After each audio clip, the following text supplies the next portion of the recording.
విపక్షంలో ఉన్నప్పుడు నీతి చెప్తాం, ధర్మం గురించి చెప్తాం. అధికారంలోకి వచ్చాక అవి రెండింటిని మనం వదిలేస్తాం. పవర్ అనేటటువంటిది ధర్మబద్ధ పాలన కాకుండా అధర్మాన్ని సమర్థించుకోవడం అన్నటువంటి రూట అన్నది ఆలోచించుకోవాల్సిన అంశం.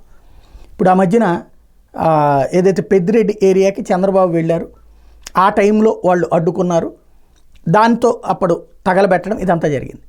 దాని మీదన కేసులు తెలుగుదేశం మీదనే పెట్టారు. అప్పుడు ఏమన్నారు, తెలుగుదేశం పార్టీని ఆపి తెలుగుదేశం చంద్రబాబు మీద రాళ్ళదాడి చేసి చివరికి చంద్రబాబు మీదనే కేసు పెట్టడం ఏంటి అన్నారు కదా.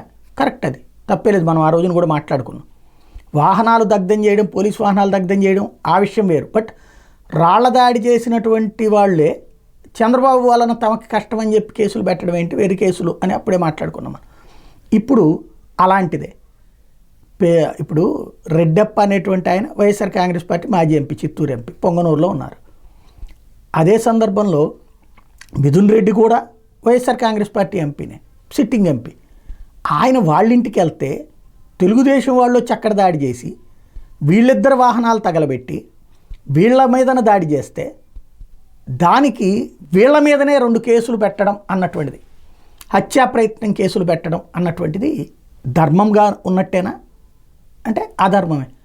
వెంటనే ఏమొస్తుంది, అప్పుడు తెలుగుదేశం చేసింది ఏదే, తెలుగుదేశం విషయంలో చేశారు, అట్లాగే వైసీపీ అప్పుడు ఎందుకు మాట్లాడేది, అప్పుడు కూడా మాట్లాడుకున్నాం మనం. అది తప్పనినే మాట్లాడుకున్నాం. ఉల్టా కేసులు ఏంటని. ఇప్పుడు ఇది తప్పే అంటే అప్పుడు మనం నీతి చెప్పాం, ఇప్పుడు ఆ నీతి తప్పుతున్నటువంటి పరిస్థితి. అప్పుడు ధర్మం అడిగాం, ఇప్పుడు అధర్మం చేస్తున్నటువంటి పరిస్థితి. ఇది కరెక్టా కాదా అన్నది ఆత్మవిమర్శ చేసుకోవాల్సిన అంశం.